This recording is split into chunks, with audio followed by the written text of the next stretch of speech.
Hey everybody, it's Dodgy Yeti here with Chris Jones, aka C Unit, Q, aka Short Round. We're here for the Thick Boy Hours podcast episode. I don't fucking remember. So, um, what I don't I it's one something. That's all I You, you you're the one who posts them. You should I know that better than all of us.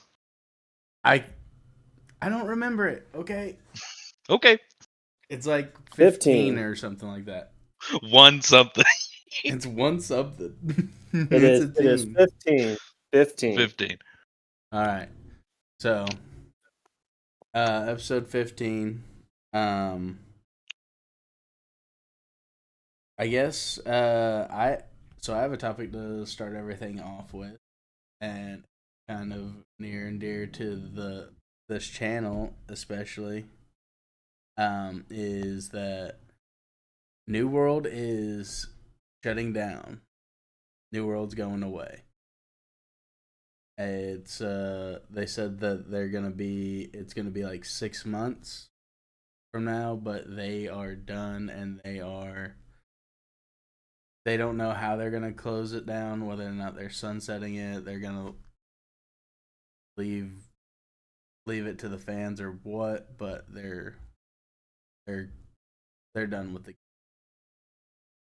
Now, didn't they just port it over to consoles not too long ago? It was like end of last year. Yeah, they brought it over to console. So that must have been the last hurrah then of if a bunch more people don't start playing this game when we get it on consoles, then it's done. Yeah, that's kind of what I think too. Is that they gave it one last good shot and said no, and they didn't see the injection that they wanted to. And actually, the funny thing is that a lot of the new players from console kind of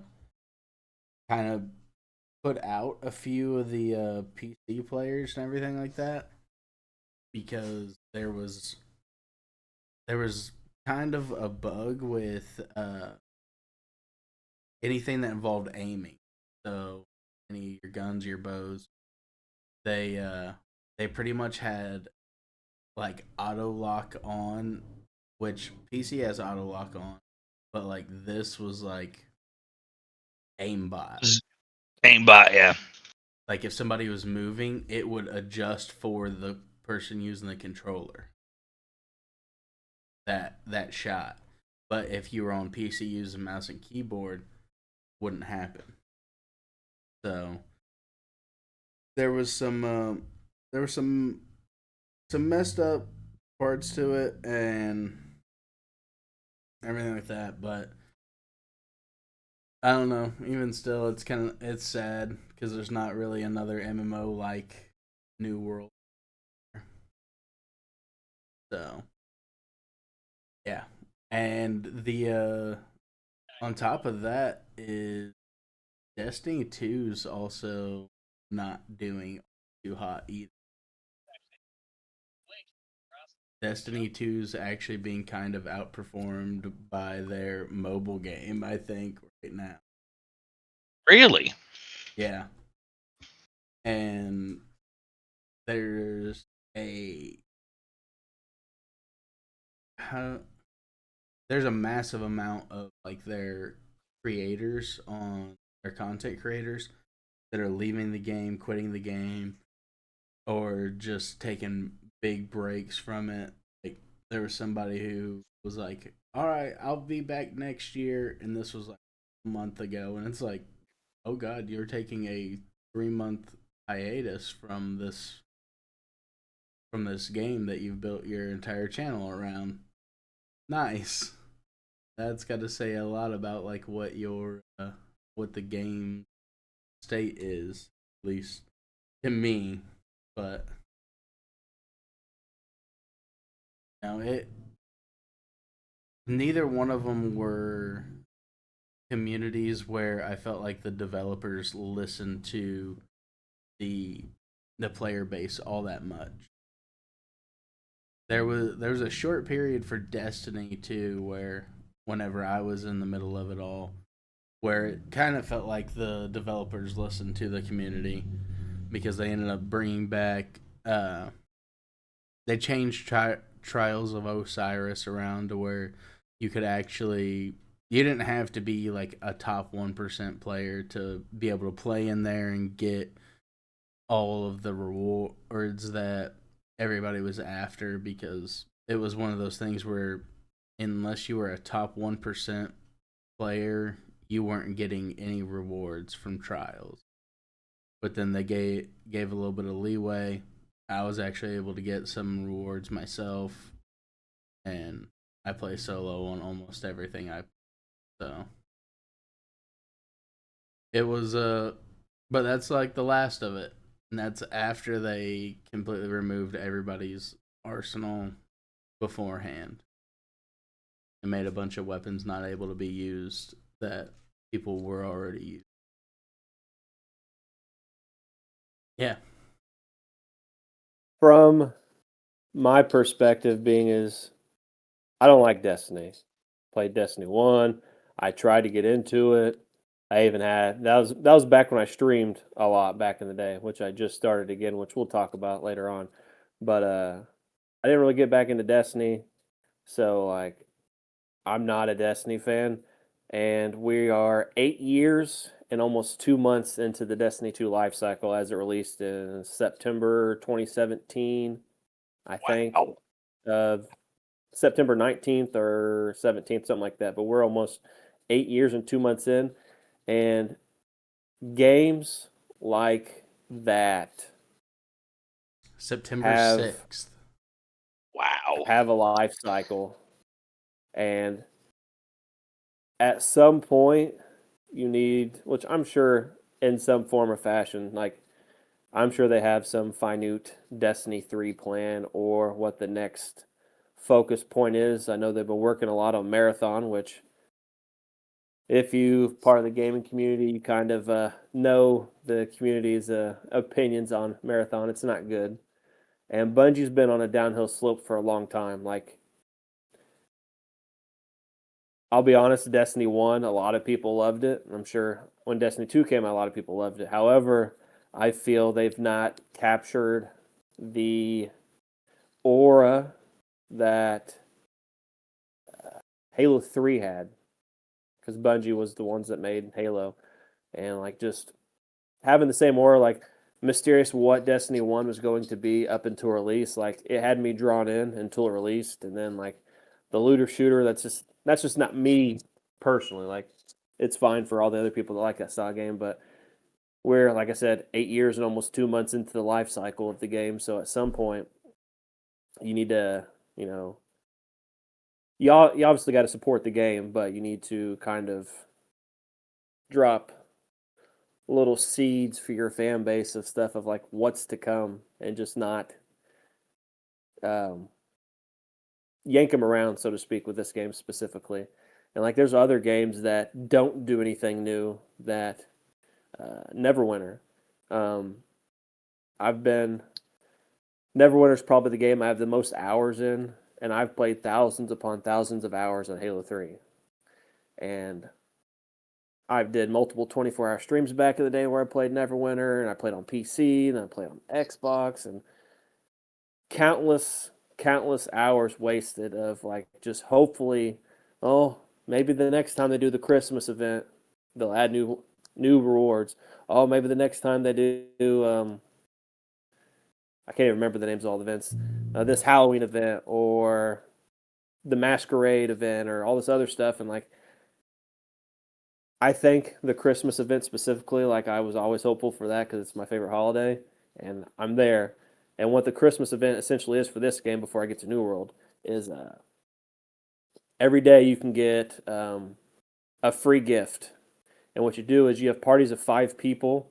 So like us three and two of our buddies will be in a group, and we all have these gifts, and we will face one another, and you put these gifts on a hot tab consumable. You pop these gifts, and it drops all these little rewards. Some can be used for refinement.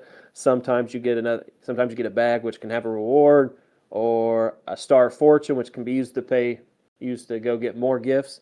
And you do these in hopes you can get like mounts or whatever, or enough stars of fortune that you could purchase mounts, companions, um, skins for weapons and stuff like that.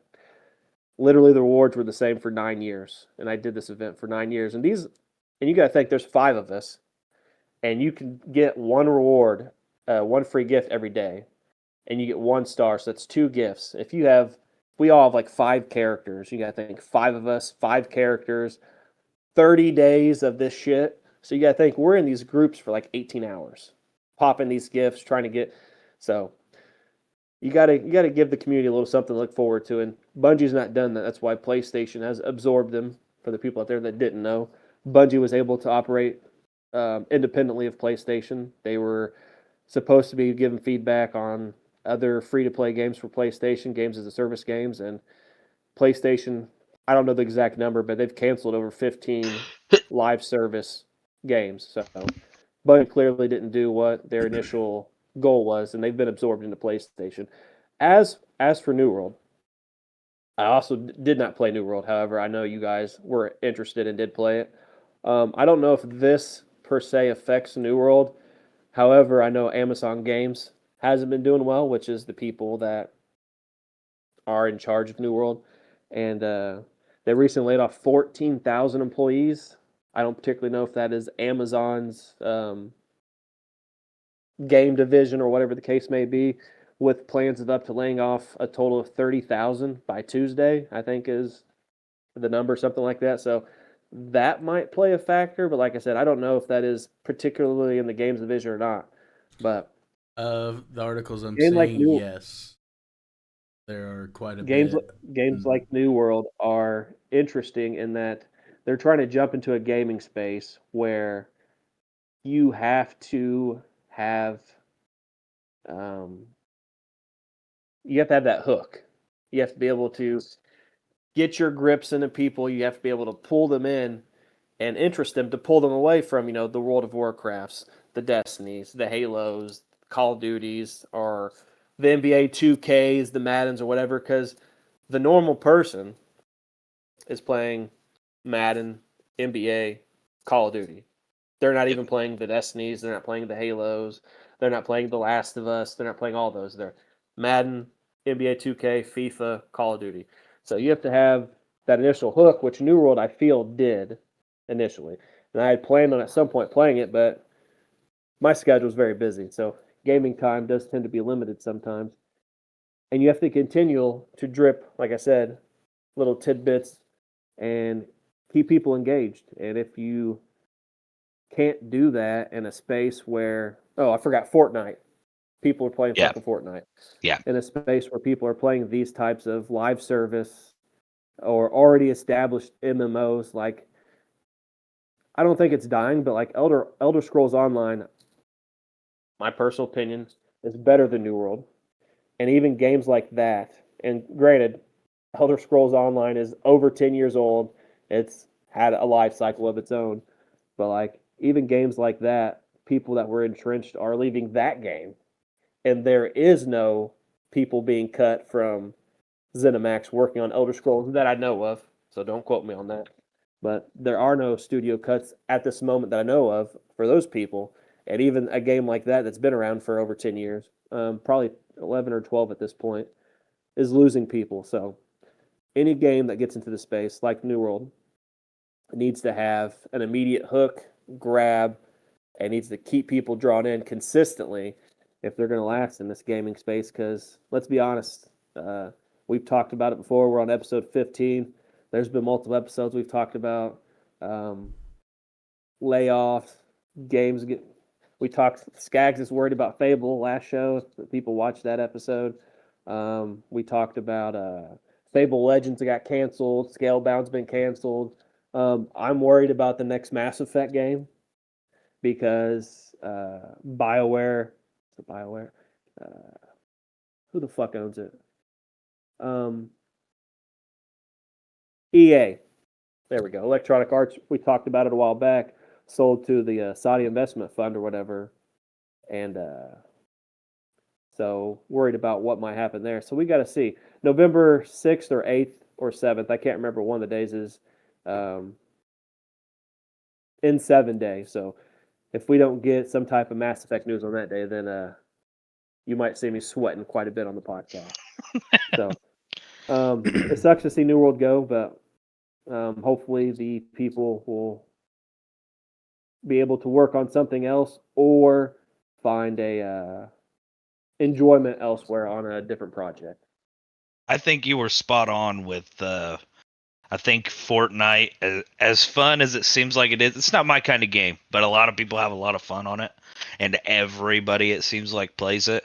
And I think the detrimental thing that Fortnite has done to the world is once a month or however often they drop things, you get new content, even though it's not really new. It's just a skin or just something like that, but you get so much new stuff so regularly that any game that takes any amount of time to try, we got to wait a year before we can start adding stuff in, or this Easter event, we can't change it every year or whatever it may be.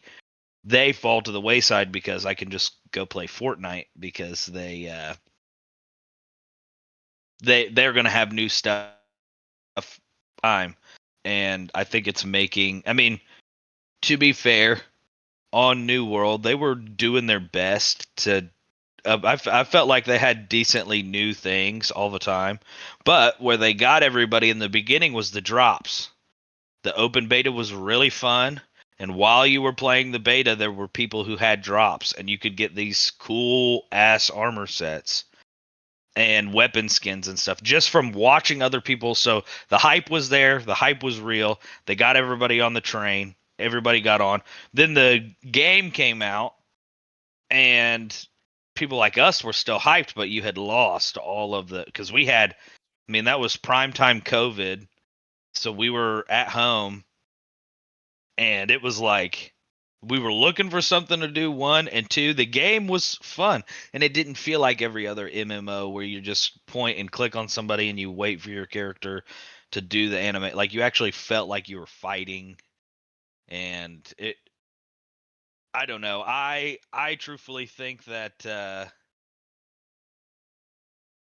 if they do continue to make games, they should work on trying to, keep New World around, because it's about the best thing that I've seen come out of that gaming studio. It might be the only thing out of that gaming studio as far as I'm concerned. They have Throne and Liberty, but it's kind of a similar situation to New World, where it's kind of lackluster. Yeah. But One yeah, one more thing real quick before we change or go to a different topic. Something else that happens sometimes in the gaming space, and it's even me, happened to me. Fantasy Star Online. I've played a lot of Fantasy Star Universe on Xbox 360. Another MMO, but the 360 version actually had a single player campaign you could play through. And I put countless hours. That was around the time my daughter was born too, so she'd be sitting next to me in the recliner. I'd be playing this Fantasy Star Universe and like all these animations. She absolutely loved it. But we had Fantasy Star Online 2 come out during COVID, when people were at home, a lot of people playing this game. And from March 22nd, which is, I want to say, the first day that I played, probably, I literally played, it was like the day after I got laid off of work, is when it came out to the United States. But it had already been out 8, 9, 10 years at that point. But you can only play it in like Asia and like one other country. It was very weird. Well, it came out, loved it. I put almost 900 hours in from March until November, and I was putting money into it. Like for a while, they had these we'll call them event triggers, because I don't know the exact name, but you could go buy this item, triggers this boss battle where you get these drops. You only get these drops from this boss, and like you know how sometimes I am when it comes to buying magic cards. I had a Fantasy Star spending problem for a while. I bought a lot of triggers. Like, I'm talking about doing these events for like 14 and a half hours, and it's only me and one other person buying these triggers. So you can only imagine how much money was put in. But like, I love the game. The game did great, kept me interested, and then they came out with they didn't really have a whole bunch of events or stuff, but like it had the same aura that Fantasy Star Universe had on 360. And like, okay, new Genesis is coming out. They're gonna have boss battles in the open world area. It's free roam instead of like the hub based. I'm like, okay, this game is something. And like, sometimes games have one little tweak that could turn the fan base off. And I know a lot of people dropped off from Fantasy Online 2 from that to New Genesis, which is you're supposed to be able to go between games. Like you could take your character back and forth. However, I think we talked about this at one point. No items transfer over except cosmetics, no gear, no weapons, no money, nothing. So all this time I put in this character, if you're going to make another game, just make another Fantasy Star Universe, not universe, Fantasy Star Online 2. If you're going to make another Fantasy Star game, just make a Fantasy Star Online 3 and not give people the expectations of being able to do this. Because, like, I controlled room decoration is a big thing in Fantasy Star. You can decorate your room however you want to. I had a lot of cool stuff, a lot of exclusive stuff from events, and you could decorate your room. And I will say I controlled the market on room decorations. So, like, it was supply and demand. What Chris wanted to set the price, and like, I didn't even get my room decorations, and you didn't have um, clans, alliances, guilds, whatever you want to call them. You didn't have alliances when the game came out. You didn't have rooms at all when the game came out. So, like, a lot of issues, and sometimes games fall by the wayside because of that. One minor tweak could just send the game off the rails if enough people don't like it. So Yeah. So when it comes to New World, I thought that the hook to me was always the combat. The combat was so much more fun than any other MMO out there. That's why I tried Elder Scrolls Online, didn't like it, and I tried WoW and didn't really enjoy it all that much. But New World just hit. Uh, they definitely have the ability to grab in. They don't have the ability to keep anybody. I feel like is their big issue. But and little hot take to go off of one thing that you said, Chris. I think Destiny 1 was better than Halo 3. it's But not a hot take. A lot of people feel like that. really, I feel like so many more people love Just like I feel like Halo 3. I feel Halo 3 is better than Call of Duty Modern Warfare. A lot of people disagree with that as well. They like Modern Warfare 4 better than Halo 3. Yeah. No, I also wasn't that big of a Halo fan. I Reach. I played quite a bit of Reach. What was the ball game where you had the hammer? I The can't. gravity hammer. Yeah. Uh, Was it I know grab what you're ball? talking about. Grab ball, yeah. Yeah. Griff ball, Griff ball. griff ball. Yeah. See, if you caught me on Halo Reach, that was all that I was playing was Griff ball. I And we've didn't. we've talked about it before. A lot of this stuff that you're talking about, like you talk about enjoying Reach so much, or Destiny 1.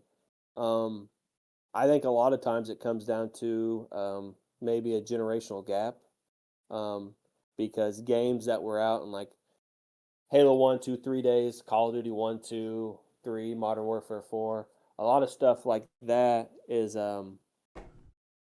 games now are a little bit different than that. Like Halo Reach was a different game.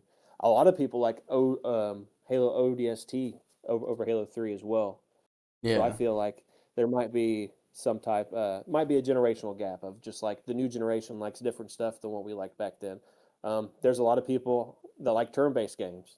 You guys don't like turn-based games. We had this discussion with Expedition 33.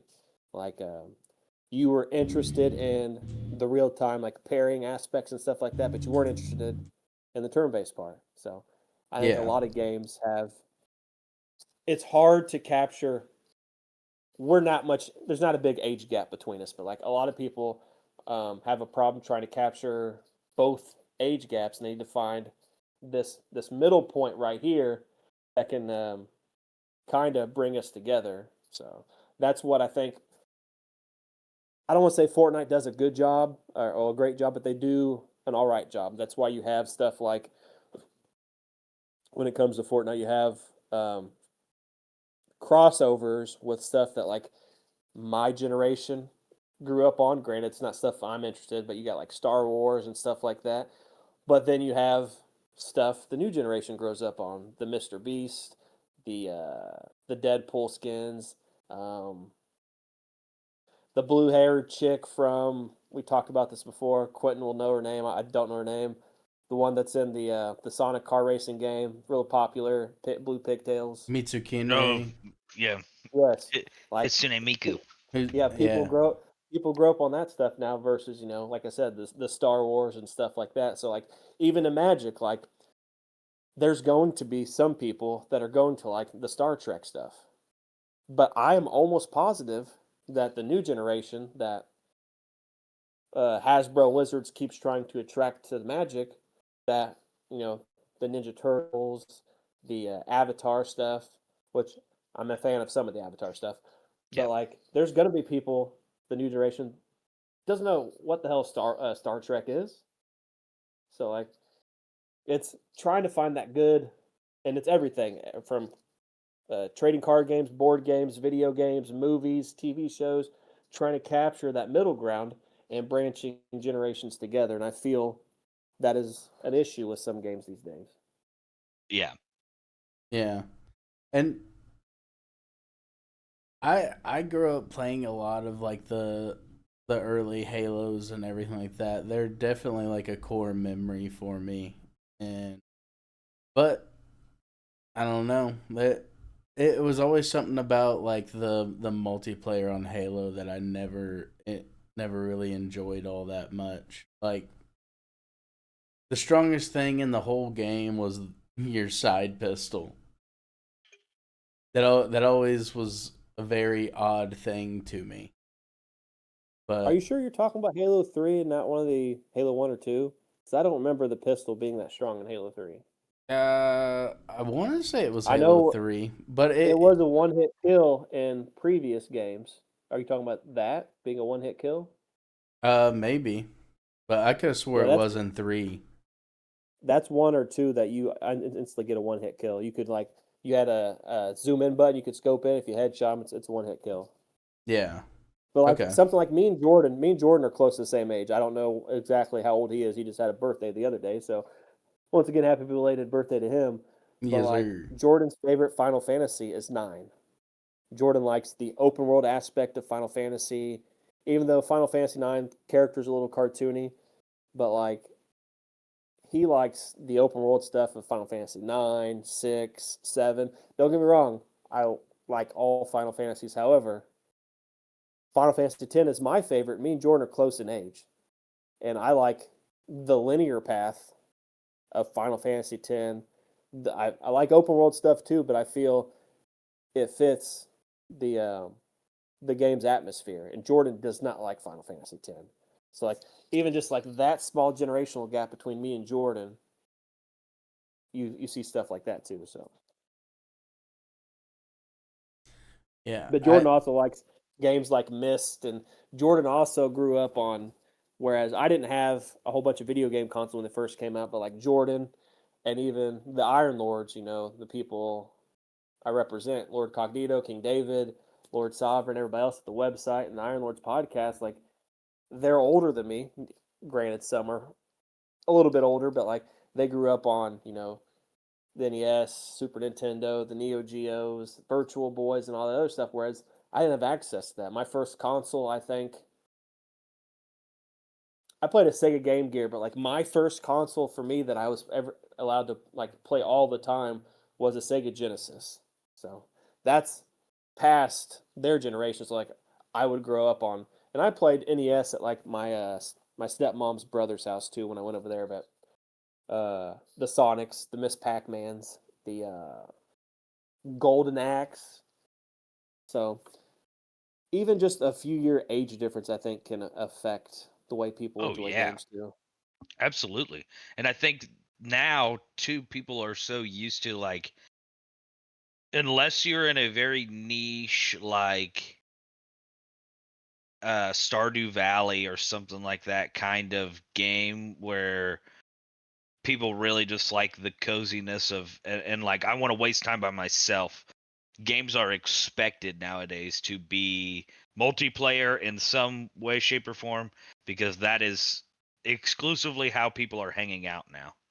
So I feel like, back in the day, you had games that were, this is just for you or you and somebody to sit on the couch with and play because online capabilities don't exist. And then Skaggs and I and you came into this age of, well, now there's like, you can be at home and connect with other people that are playing this game. And it's not like a World of Warcraft thing where we're on the internet. We're on our Xbox. We're on our home console now. And we are playing games with each other. And we are fighting against each other or fighting with each other or whatever it may be. And so we started to get a little bit of connection there, but it was still wasn't enough of like, this is exclusively how I socialize. And now we're to the point where it's like everybody goes to school, work, does whatever they have to do all day, and then exclusively sits online. And whether that be on a social media site or games or whatever it is, it's almost exclusively how people are socializing. That's the majority of the way that people are socializing in the world. I And played. Go ahead. Go ahead. I just was gonna say that drastically is gonna change how you make games. That's why games like Minecraft, Roblox, all of these games where you're pretty much just standing in a sandbox. You can't do anything crazy, but you have swords and you have the ability to build things and you have the ability to hang out with your friends. I think that's why those kind of games have stayed as popular as they have for so long. Not only because you can do whatever you want, but because it makes the social aspect so easy as well. Like even last night, I played. Went over to Blake and Dominique's and play Magic, which is what I usually do every other Friday. We are going to start venturing out to shops in Greenwood, I think, and stuff like that. But even just play testing this deck I've been playing at Dominique's house, I found myself uh, looking at my phone, popping up Twitter, popping up Facebook, and it's even worse for I don't necessarily say people like me, but like people in the gaming sphere or like journalists or stuff like that because you're checking notifications, you're checking to see engagement, and like that takes up time. And like if you don't want to just be sitting on your couch doing it, you're going to do it while you're doing something else. So like even someone like me, like usually all of my articles go live at 7, and that's for a specific reason because I get off work at 7, I go home, take a shower, then if I have an article, I got to share it on Facebook, I got to share it on Twitter, I got to share it on Threads, LinkedIn, Blue Sky, Fuse, Mastodon, Snapchat, M4G if it's a news article, the Lords of Gaming Facebook, make sure it goes out on Lords of Gaming Twitter, and like that takes me like an hour or an hour and a half. I wake up at 5 o'clock. I brush my teeth. I sit on the corner of the bed. I check Facebook. I check Twitter. I check Threads, and it's like I don't say a job. It's like a cycle, an everyday fucking cycle that I do every day. When I don't work, I wake up between 8 and 10. Brush my teeth. Sit on the couch. I check Facebook. I check Twitter. And it's a constant thing. So I completely agree with what you just said. And even recently, I can't remember who did it. Either the CEO of Microsoft, which is Satya Nadella, or Phil Spencer or Sarah Bond, recently said that they're not competing with PlayStation anymore. They're competing with TikTok and other stuff. And like a lot of people are confused, and like there's always console warriors and stuff like that on the internet, but like they don't specifically mean like the app of TikTok. They mean what is the one thing that social media takes away from everybody? It's time. They're competing for the time to get people to play these games on the platforms where Xbox is putting their games. So completely agree with everything you said. Yep. And I think that ties back into exactly what we were talking with New World and everything. And then I know we got to get onto another topic, but that time and residence in a game is so important to the health and the overall well-being of the game, and it's hard nowadays to pull people from the stuff that works. I mean, Fortnite arguably is the TikTok of the gaming world. Everybody has it downloaded. It's free to play. Everybody's willing to play it, and you just hop on because all your buddies are hopping on, and you can waste your time. If you just want to sit there and just veg out, you can pop on Fortnite. And I feel, obviously that's what everybody does with TikTok as well. And I think that there's so many games like that that are built like that now that that's why new games are having such a hard time getting a foothold. If you're not a Call of Duty or a Madden or somebody who has this long standing big name that people can trust and just buy because they love those games, you don't stand a chance at all anymore. Because you can't, Yeah. because Fortnite's free and you can just go play that. Why would I risk my money on something that I may not like when Fortnite is free? And a lot of developers don't want to take the risk on something that is not guaranteed. Yep. All right, next up, we have more negative stuff before we try to get to more Oh positive stuff. no. So, recently, I feel this next topic is not talked about enough on podcasts, whether they feel it's not enough gaming related or they just don't want to touch on the topic. Not afraid to touch on any topic here on Thick Boy Hour. So, recently, Wolfie Glick, VGC, as many people know him, multi-time regional winner, is a world champion. His accolades speak for himself. He's one of the reasons I pay attention to competitive Pokemon these days. But recently put out a video, and I'm just paraphrasing a lot of this video. So I recommend you go check out his video on his YouTube channel, Wolfie VGC. So Wolfie Glick has announced that he may not be attending events, at least for sure, for 4 months. Whether he goes to events after that is up in there. He doesn't know. He might not go back to any events, period. In person, that is. Due to him being groped in a sexually and non-sexually way at Pokemon events. Among other things, he attended 7 in-person events in the 2025 season, and at least 5 of them he was groped in a sexually way, I believe. At another event, he had a bad hotel situation. He ended up sleeping weird, and he had like this severe neck pain or something like that. And usually when somebody walks up to you, if I walk up behind Q, I kind of grab Q on the shoulder. Q's going to try to, turn his head, see who it is and stuff like that. Well, I'm not saying I'm, we're Wolfie Glick level, but like a random person comes up to someone of like the status from behind and grabs you, like you're going to turn. So like he had a lot of neck issues for a while at this event, and people kept grabbing him, and he ended up having bad neck spasms. So he ended up leaving this whole event early. Period. Just left. In addition to some other things, he said tournaments haven't been enjoyable for him. He's not making his normal Worlds video, which was the very first video I ever watched from Wolfie, was a Worlds video. He goes in depth about the process of training, team building, the whole Worlds scenario, the build up, the matches, and the results, because he doesn't want to relive the events that happened at Worlds over and over, even if he won Worlds, which he did win Worlds. People have also been sending him very weird and awkward messages about things they want to do to him.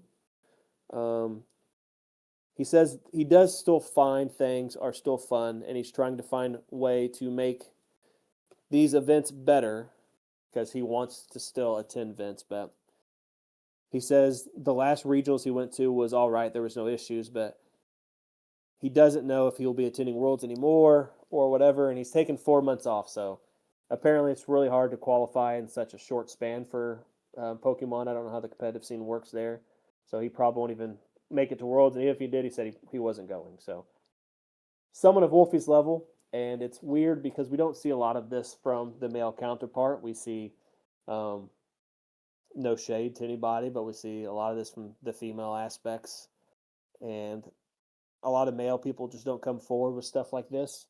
And that wasn't the only stuff that recently happened due to stuff like this. There was multiple Twitch situations. Um, a female was recently banned on Twitch. Her name's like Nina Lynn or something like that. And this was after I had already told you guys we were going to talk about this topic. I saw this too. Yeah. Nina Lynn sexually abused somebody on, I don't know if it was on stream or something. I've not seen the videos and stuff of this. However, I did in our group chat post a video of Imaru from TwitchCon. So in our group chat on Discord, if you want to look at that while I talk about it real quick. But I don't know a lot about the Nina Lynn situation, but stuff like that is not okay. Whether it's male, female, whatever the case may be. But Imaru, a very big streamer, she's associated with people like Valkyrie, Fusely, those content creators on Twitch, was at TwitchCon, and recently was sexually assaulted as well in a way. Said she's done with convention. She opened up in a recent video that was an hour and a half long. I did watch it. I also watched Wolfie's video, and she even came out in this video that she was talking. She'd already made a TwitchCon video. There's a TwitchCon video that she posted on her YouTube, as well as a different video discussing allegations against another streamer, Ms. Kiff, which we're not going to dive too much in that situation because we don't want to go down this big ass rabbit hole. But like domestic abuse, sexual abuse, violence, all this other stuff. But like for this situation happened at TwitchCon, like I was telling Quentin Skaggs, you can watch the little video clip on there, the Twitter link. This guy goes right past. I don't know if the dude with dyed hair is Twitch security or not, but this guy just walks right up at this meet and greet, grabs her face, and tries to kiss her. The I was Imaru told, stuff. yeah, I was told that he licked her face is what I was told. I don't know if that's correct or not. I don't want to say that that's what happened. She But that's said he what I was tried to also kiss. told. She said he didn't lick her, but tried to kiss her. Okay. So, but like no security guard, Twitch. She also stated that Twitch would not let her have her preferred security guard in there with her. And like there's a few second gap of like where this guy was up there to where the dude comes up and pushes him out of the way. So situations like that, the Nina Lynn with I think it's one of the FaZe people's assistants is the one that she got banned for sexually abusing, harassing, whatever you want to call it. And the Wolfie Glick situation, people of this high profile, if we want people like that to continue at conventions in this space, representing stuff that your brands, specifically in the Immer situation, Twitch. Multiple people have talked about leaving Twitch. Do I think they'll leave? No. I think some of that should just talk to be talking. But a lot of stuff's not okay. Just these awkward fan interactions where people have like this parasocial behavior or they feel like they're entitled to somebody. And I know a lot of these content creators do know, and or if they don't know, they need to know is like, I don't think a lot of like people are going to clamor to meet you. So like that's going to happen. You're not going to be able to avoid that. You're a big focal point in this space with millions and millions of followers and stuff like that. However, I do agree the parasocial behavior, the assaulting, the what happened in the little video clip that Skaggs and Quentin have seen, the Wolfie Glick situation, which, like I said, I recommend go watch Wolfie and Imaru's videos. They explain everything. I don't want to dive too much down into their videos. Are not okay. As someone that had a weird interaction, I've wrestled for, I think it was 28 years before I retired last year. Wrestled for 28 years. I've had lots of kids or family run up to me, gas stations before. Like that's after a certain age, like that's not okay. But like kids and stuff, that's okay. They're harmless or whatever the case may be. But after a certain age, it's not okay. I've had people ask me for autograph at Denny's before for my friend's kid. I've taken pictures with people. That's fine. After a certain age, it's not okay. And I remember one instance, which I want to state, this is nowhere near close to what happened to Wolfie or Emeru. It was just a very awkward interaction with somebody. I was at, I think Greenfield Game Shop. Greenfield Game Shop. I can't remember what the name of the game shop is off the top of my head. Hometown Comics. I think that's what it is. I was at Hometown Comics, I think, for the Journey to Nyx pre-release for Magic the Gathering. And we had just got like, it was a sealed event. It wasn't booster draft, but like you get your sealed event. And I just opened a God pack, which was like, back then you get like a pack that had all 15 gods or whatever the case may be, which was really cool. It was the best, one of the best packs I've ever opened in my life.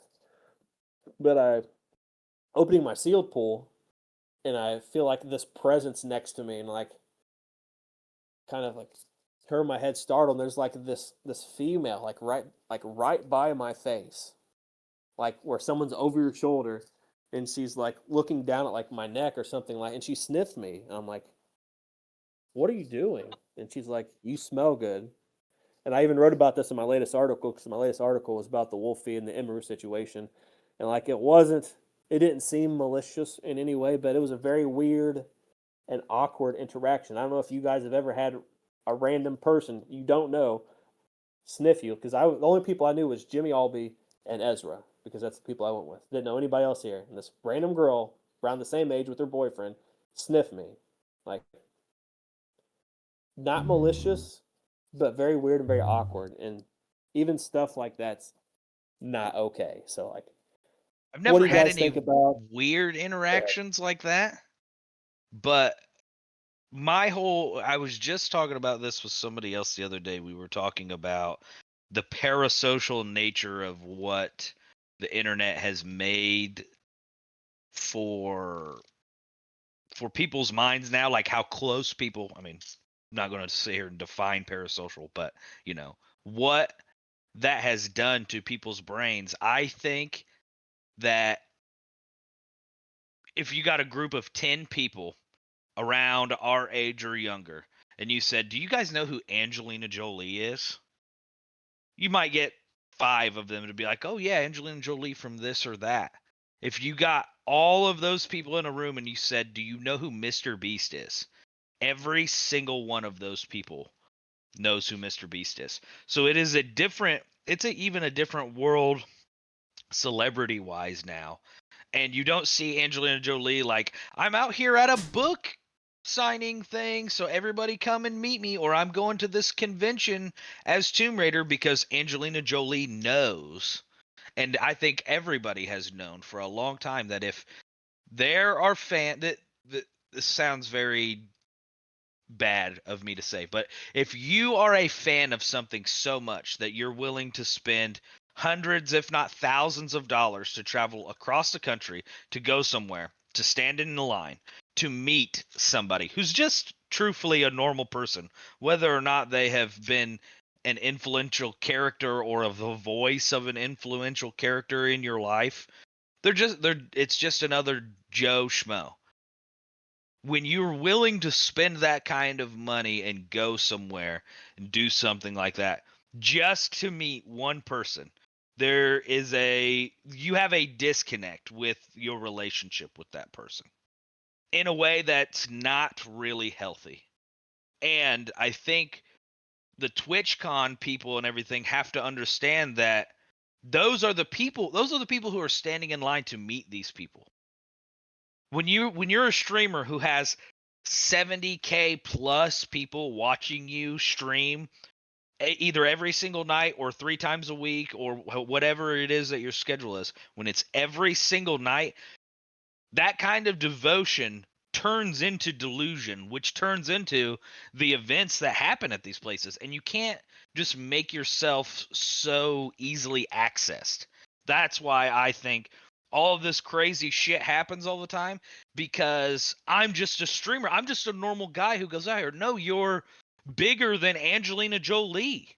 You're bigger than all of these people who are these superstars. That's why they go and eat at the superstars go and eat at the restaurants that they eat at, and they hang out, and paparazzi has to catch them off guard sometimes. A Twitch streamer is just like, here's my house, and here's where I live, and here's where I hang out all the time, and here's the people that I hang out with. And then they're like, I don't get why I'm always getting swatted, and people are trying to break in and burn my cars and all this. I'm just a normal person.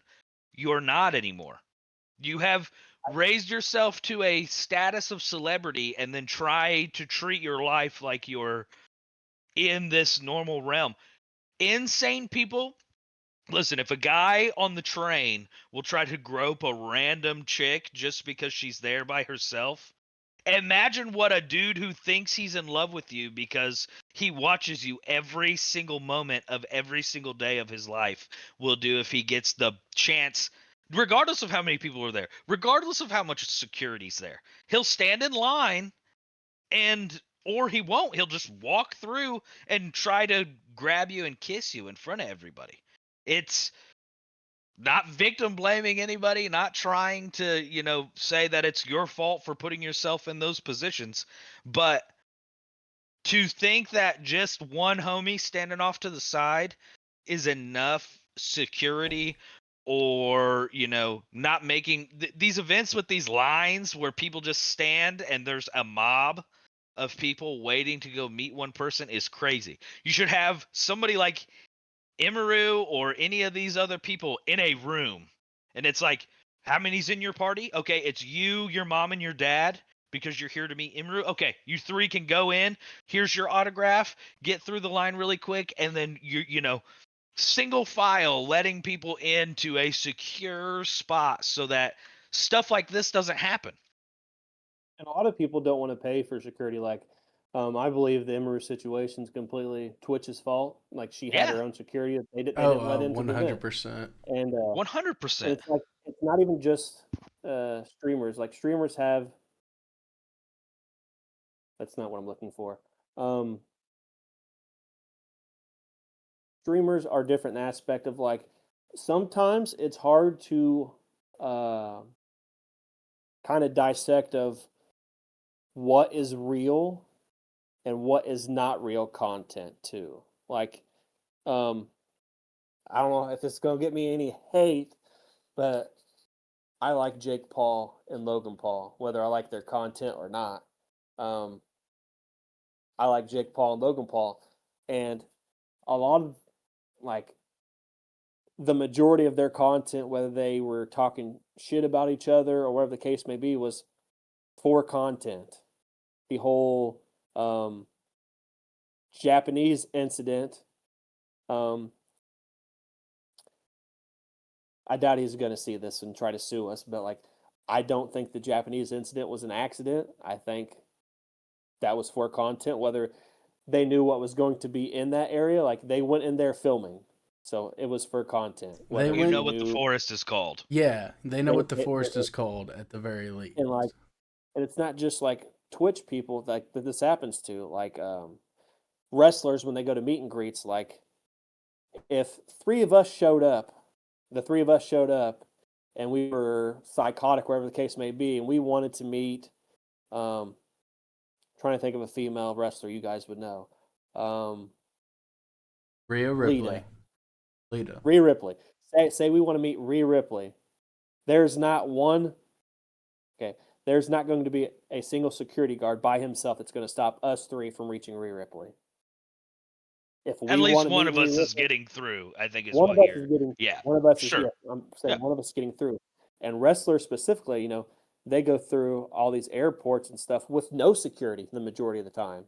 That's why a lot of people that don't want to deal with fan interaction at airports, the big superstars, the Roman Reigns, whatever the case may be, when they negotiate their contracts, they want buses or private jets or whatever the case may be. And like that's what meet and greets are for, is to meet these wrestlers. And like when I went to LA, I seen Zelina Vega and Aleister Black, both professional wrestlers currently in WWE, popular, whatever the case may be. And like I wanted to go up there and talk to them. However, I did not because I know wrestlers don't like to be approached very often at airports, whether the case may be is like just going from one destination to another. They're in a hurry. They don't want to be stopped, whatever the case may be. And like, also when I was in LA, I was at a restaurant eating, and Matt Barnes came out of the restaurant with his. I'm assuming it was his two kids. And for all people that don't know, Matt Barnes, former NBA player, I believe he has a championship or two. Played for the Clippers, played for the Lakers. He was one of the enforcer type of people for his team. But like, he was there. I wanted to go up and talk to him, but I had the mindset to think, well, he's coming out of this place with his kids, probably doesn't want to be interrupted, so I will not go up and bother him. And I think to myself, like, there is an appropriate way to approach somebody, whether it's semi-normal people like us, the Mr. Beasts or Imaru or Wolfie Glick in public, at events, um, executives. Like, I met Phil Spencer, head of Xbox Gaming, Sarah Bond. I talk to Jason Ronald all the time. He's the guy that designed the Xbox Series S, and X, and in charge of future gen consoles. And I've met Aaron Greenberg, and like, I've met important people, and like, I didn't go up and just grab them or Yes. whatever the You case may shouldn't do that be. to anyone you don't Yeah. know. No, I mean, regardless of if that's a famous person or not, you know? there's just certain people that I think either don't. It's either the lack of like social etiquette or just being a complete fucking idiot. And a lot of times I think it's a combination of both. Cuz like you had your story where the girl was sniffing your hair. Never had anybody sniff my hair, but I have had My neck. It was definitely my neck. sniffing your neck hairs. There we go. Uh, she was trying to get your scent, brother, so she could track you down. But I have had random like random women grab my junk in my ass, and I think Q might have been there for one of them because we were there at a bar for the wings, and we were sitting there playing pool, and as soon as it happened, I said, "Nope, I'm done here. If y'all wanna," and I think it was Q and another person were riding with me, and I said, "Nope. If y'all want to continue, you can stay, or everybody can come back to the crib." But like, nope, I'm done, and I never, I don't think I stepped foot back in that place for like 3 years after that. No, it's just a complete lack of like social aptitude or giving a shit. I think. I think it's respect at the very, very bottom of, Yes. the base of all of what we're talking about is because you are dots and pixels on my screen and you're not real, because I'm not so delusional that I think that you're really my friend. I know you're not really my friend, but in my eyes, you're also just a thing that I watch every day, and you're like part of my entertainment. So when I encounter you, I get to treat you like you're not a real person, and I just treat you like an idea, and I do all these things, and it's just it's a lack of respect. Well, to go back, it's like, think of how many encounters we've seen with Mr. Beast. Like, very few jump to my mind of like, I saw Mr. Beast in the wild. Look, here's Mr. Beast. Like, all of the ones that you see are very much like under Mr. Beast's Control. production of like, Yeah. I'm walking into Walmart and I'm gonna give this kid $5,000 to fucking, whatever it is. You do not see Mr. Beast just willy-nilly be caught out. And I think that's for purpose, because he knows how big he is, and he knows how, people view him. And I get not being so full of yourself that you're like, oh my gosh, like, I'm a big time streamer, I gotta hide my face everywhere I go because people will see me. Sure, I understand being humble in some aspects, but Then you have stuff like all of these situations happening right now where you've either got one side of the spectrum where I'm so big that I don't realize how much protection I need, or I'm so big that I think I can do whatever I want regardless of if the cameras are on me or not, or I'm so delusional that I think I can treat these people that I view as objects however I'd like to just because they don't seem. I had one time in my life I went to a horror hound convention in like 2012 or something like that, a long time ago, and I got to meet Alex Winter, which is Bill from Bill and Ted's Excellent Adventure, a bunch of cool, just different, but it was a convention for horror films. He was also in what's the vampire movie that he was in? That's why he was at the horror hound convention. But anyway, so I got to walk through all these lines and meet all these people, and it was like it was really kind of sad the way that I got to meet Ernie Hudson, Ghostbuster extraordinaire and very talented actor. I got to meet all these cool people, but like every time I walk up, you can tell it's very much like I have been put on display as some kind of, thing because and they loved being there and I loved being able to see them, I'm not trying to totally take the magic out of these places, but I'll say at the horror convention, I was having a blast meeting all these people, and the most memorable one that I got to meet was Sid Haig, and he's walking around in his clown makeup, and he's like going to the bathroom or something. And so we're like walking by, and I'm like, and he stopped, and he's like, "Yeah, I'm him." And then he like stopped and got pictures with us and chit chatted with us for a second. He's like, "And now I have to go to the bathroom, guys. See you later," and rolled out of there. And I'm like, that was the coolest interaction, just because I didn't go. I mean, I was kind of like awestruck that he was there, but he was definitely like, "Yeah, I know why you're here, and at least you're not trying to like grab me or you didn't ask me for a picture. You were just starstruck, and that's the guy I want to talk to." But One thing we definitely need to reiterate, though, I mentioned it earlier, um, trying to dissect between what's real and what's not. If you are the type of person that, whatever the case may be, is like you do something really crazy or really stupid, like a lot of people reference Neon, which is another Twitch streamer that I want to be careful with what I say.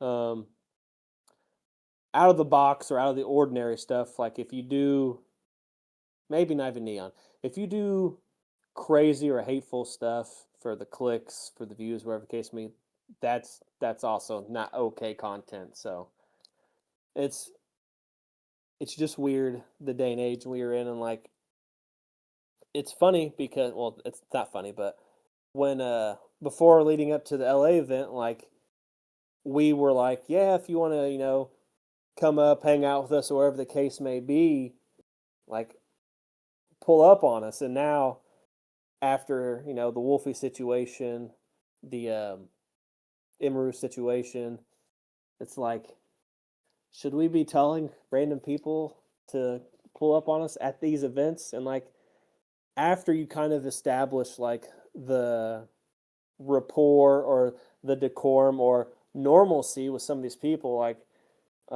there's a specific hotel in LA where they stayed at. I stayed at a different hotel with one of the other Iron Lords. But there's a specific, I call it like a centralized hotel where I think a lot of celebrities and people stay at. There was a time where like I'm sitting at this table talking with other people that were there for the gaming side of the events, but also there's people in town for BET award stuff. Like there was times where I'm sitting there, like I said, I seen Matt Barnes at a restaurant. I seen the voice actors for Expedition 33. Seen Ben Starr, got a picture with Ben Starr, and like there was a way to approach them. But then there was a time period where I'm sitting in the centralized location, and like Destin Legary, formerly of IGN or now of his own YouTube channel, Safe State Plus, go check him out. Come up, sit down, ask me my opinions. Destin's been in this journalism game for many, since I was a kid. So have Destin or Paris Lilly or someone like from Xbox, Aaron Greenberg come up, sit down, or Jason Ronald. We talk all the time. Every community article I do at the end of the year, Jason's always been in it. So I'll be sending those out soon. Hopefully he'll be in it again. And like to have a normal conversation with Phil Spencer, Sarah Brond, the voice actors. Um, I talk to people from Last Stand Media, which is a lot of PlayStation centric content, but they also have an Xbox podcast, Nintendo podcast, or whatever. There's a way to approach certain situations like this, build up the normalcy, and then you could interact with these people on a normal basis, so to speak. But like the crazy stuff also for content, whether that guy was I guarantee he knew someone would catch him recorded doing this.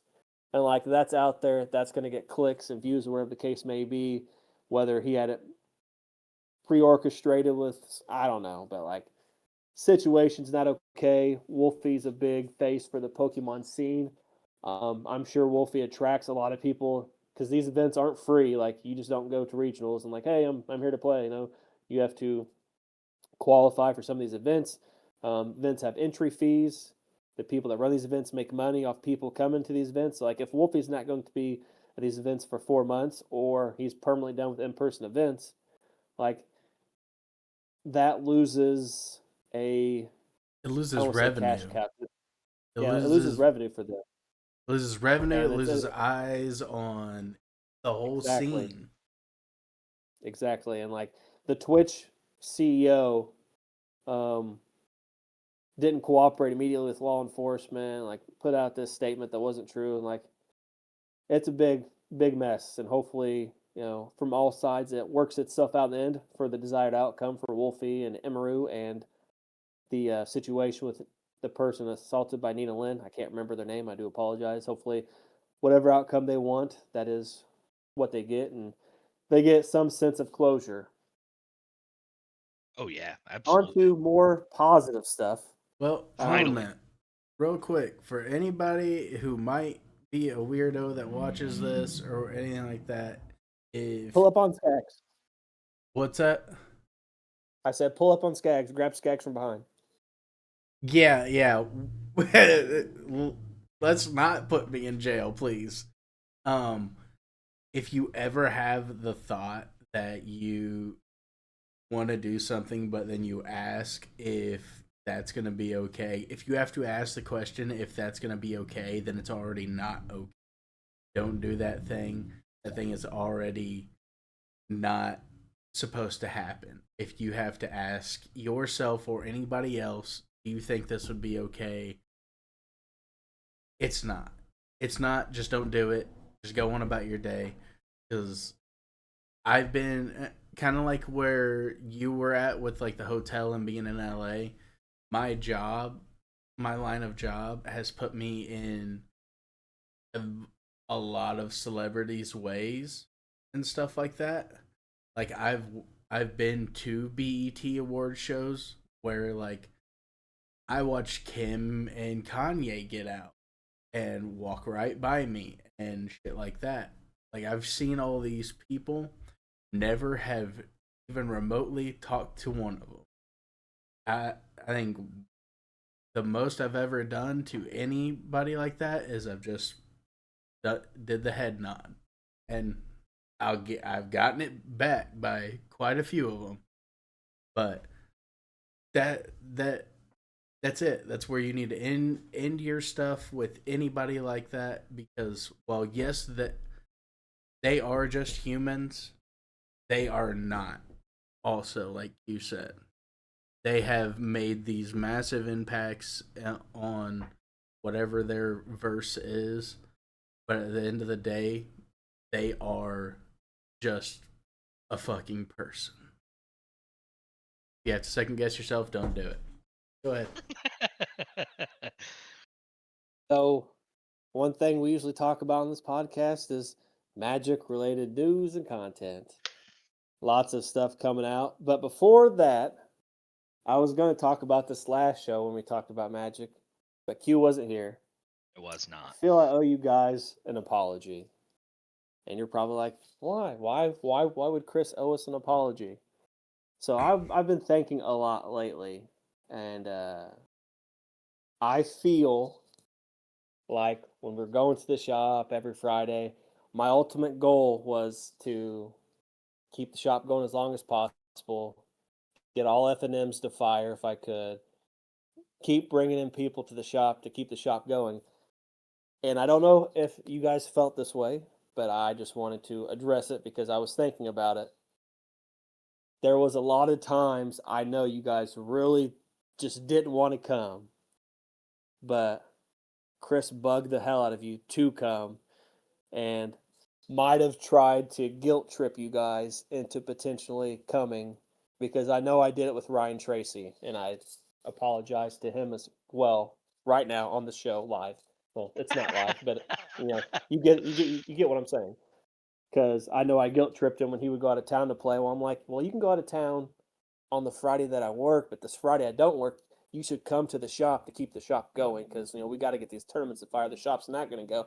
Make Bailey come to Shelbyville to play, and Ryan Tracy I feel was more into Magic at that time even than you guys were, and I felt like I was guilt tripping you guys as I thought about this.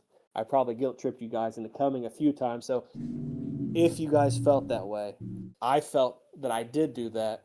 So before we get into the Magic topic, since this was related, I do want to apologize if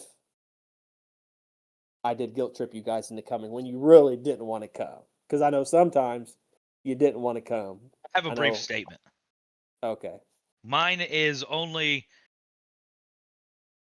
at that point in time, I was in a position in the world where I had to be convinced to do anything, pretty much get up or fucking go to work or whatever it was. So, if it ever did feel like you were trying to convince me, it's because you absolutely were, because I wouldn't have got up and took a shower if somebody didn't bug the shit out of me. So, And at least on my front, everybody had to bug me to do everything around that time. So it definitely was not a you were bugging the shit out of me kind of thing. yeah, and I mean even to that, sometimes it still took some extra convincing to get them to go and everything.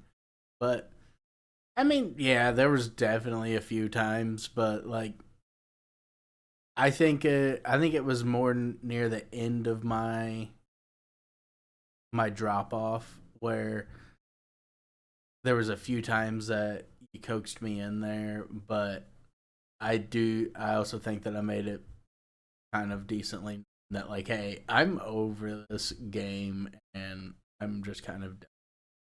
And so it wasn't too crazy or anything, but But I you know I you just tripped you cared into about Ryan Tracy a lot. you cared A about the lot. shop, and Yeah. that's where like I think both of us really did care about the shop as well. It was just it kind of got to a point to where it was like I care about the shop, but I really just dread going to play this game right now. And it's not like he's gonna be missing my yes, the extra money from me would be great, but I'm not somebody that's gonna come in there and spend anything past like a What drink is necessary? and my entry fee because I I just didn't want to be there. And it wasn't the shop. It wasn't anything negative towards Jordan because I when I think back on it and everything, I never had any hatred towards the shop or any. My hatred all just stemmed from the game, where the meta was at, everything like that. I just wasn't having fun. I was having the opposite of fun. I was having negative fun, and I mean, to the point where even when Jordan started doing his thing, where we were all still going over and hanging out at his shop at his house, like a lot of those guys switched over to Warhammer and really weren't doing Magic even then. So I think it was a collective, like, I don't know if it was the fact that the shop went out or whatever it was, but there was kind of a collective of like Magic is either they were tired of it or it was just time for something new, whatever it was. Collectively, a lot of people I think felt that way at that time. Because But like I said, go ahead. Sorry. I'll think back every once in a while and be like, man, I should have showed up more often. Maybe like he would have stayed. I I don't think that I just me and Q showing up more would have outweighed Wizards was, especially at the time. I think they've ramped it up even more on the bullshit. I think at this point, the shop would definitely be closed, regardless if you guys were there every Friday. So it's one of those things that, yeah, I do feel kind of bad for not showing up to the shop every Friday or every Friday, but like at the same time, me not showing up, I don't think was the straw that broke the camel's back. Nor would it, if even if I did, would that have really changed the course because of what Gutsy and is. But I know I did guilt trip Brian Trace into trying to make sure he was there on Fridays that I was there, not the Fridays that I wasn't there, and just I did a lot, like overdrafted bank accounts, multiple occasions, multiple locations, just the Team Nemesis tournaments. I gave away a lot of my own personal stuff. The judge promos, I've given away those before. Um, the Team Nemesis Open, I forget. Cody Woods bought a box. I bought 4 boxes. Bought a trophies. Gave you guys trophies for the team, stuff like that, whatever the case may be. And I know I also, and it's not even exclusively Magic. I know I guilt tripped. You remember my no false finish show for XCW, right? Mm-hmm. Well, I had that show, and I used, even if people didn't like XCW or the shop, whatever the case may be, people tend to like me. So I was able to leverage friendships, like to get Austin Chaos, to get the Gabe, to get Justin Parsley, which him and Fletch do not like each other at all now. Just to leverage some of the guests, cash in favors that people owed me to come play Magic, to come to record for No Small Finish, whatever the case may be. Is like I did a lot of that in and outside of Magic. So been thinking about that a lot lately, and I wanted to wait until we're all here on the show because I'm not above apologizing if I think I am in the wrong. So Ryan Tracy, especially to you because I know I did it to you quite a bit. I apologize. Now moving on. Avatar: The Last Airbender is the next Magic set coming out, and definitely better than Spider-Man. I'm happy for some of the cards, and we also got some Commander bracket updates. So while I talk about the Commander bracket updates, if you guys want to look at Avatar: The Last Airbender spoilers and just pick out cards you might be interested in. Oh, I have one right off the tippy top, bud. Oh yeah, okay, I got White Lotus style. Okay, so we'll get the hold your thought. So hold the your Commander format panel recently got together and they went over brackets, make them more understandable for new people, and they made some minor updates. And there's a graphic that I posted. I also posted the link to the update in our 3-way group chat, so you can see the picture of stuff like that. And what they talked about is bracket 2 no longer being tied to pre-cons, removing some tutor restrictions in certain areas. They're just trying to tweak and twerk, make small changes to the bracket updates and stuff like that. What constitutes game changers, cards that stayed that they thought about taking off, and they updated the game changer list. They also talked about cards that might come off in the future, cards they talked about, but I'll read off the list of all the game changers right now real quick. So all the creatures currently on the list for game changers for everybody out there: Draenith Magistrate, Consecrated Sphinx, Thassa's Oracle, Braid's Cabal Minion, Opposition Agent, Orcish Bowmaster, Turgid God of Fright, Seaborn Muse, Grain Arbiter Augustin IV, Notion Thief. The enchantments are Humility, Smothering Ties, Rhystic Study, Necropotence, Underworld Breach, Survival of the Fittest, Aura Shards. Lands are Serra's Sanctum, Gaia's Cradle, Ancient Tomb, Field of the Dead, Glacial Chasm, Mistress Workshop, the Tabernacle at Pendrell Vale. Instants are Enlightened Tutor, Teferi's Protection, Cyclonic Rift, Force of Will, Fierce Guardianship, Gifts and Given, Intuition, Mystical Tutor ad nauseum, Vampiric Tutor, Crop Rotation, Worldly Tutor. The only Planeswalker currently on the list is Narset, Part of Our Veils. Artifacts are Bola Citadel, Chrome Mox, Grim Monolith, Lion's Eye Diamond, Mana Vault, Mox Diamond, Panoptic Mirror, The One Ring, and then sources are Demonic Tutor, Imperial Seal, Gamble, Jessica's Will, Natural Order, and Coalition Victory. And they went into some talk about, Rhystic Study, Thassa's Oracle, potential bannings, and coming into the year of 2026. And they have a picture, which you can find it. The best place to find the new updated picture is you can go to, if you go to bluesky.com or on Twitter, just find Rachel Weeks. She has the new updated picture, which I think is better than the original, which we assumed over time they were going to make it better and more accessible to new people to understand. And, what to expect for exhibition, core, upgraded, optimized CDH. They have a color graph for people, and they have what every bracket is meant to be for, and how the mindset goes from casual all the way to competitive. One thing I will say about the Commander format panel before I open it up to you guys to talk about, the updates. I know, well, I don't know them personally, but I know of everybody on the panel. They're all great people. I don't disagree with anybody that's currently on the Commander format panel. However, one thing I think the Commander format panel needs is one or two regular people.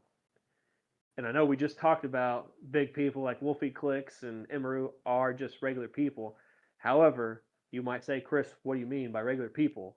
Is like Josh Lee Kwai, Louis Stardust, Olivia Gobert Hicks are all amazing people in their own right.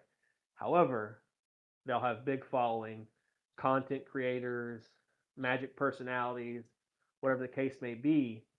And while I'm sure they all play Commander. They all, I'm sure, go to different game shops at times and stuff like that. Is regular people, I think they need like a very small person, like a me or a you, or just someone that goes to local game shops and can get in on these Discord meetings or whatever their case may be. And like I understand that like if you take a regular person, put them with all these people, this guy's on the Commander format panel or this girl's on the Commander format panel. Eventually they will probably build a following and they'll no longer be regular people.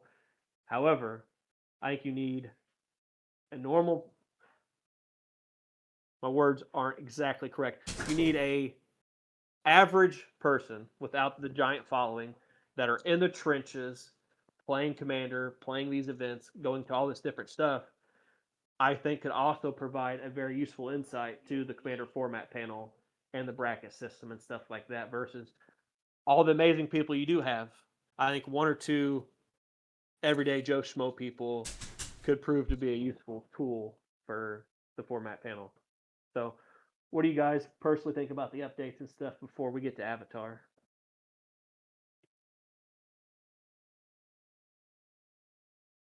I think they're fine. I don't think there's anything too crazy to go off about or praise about.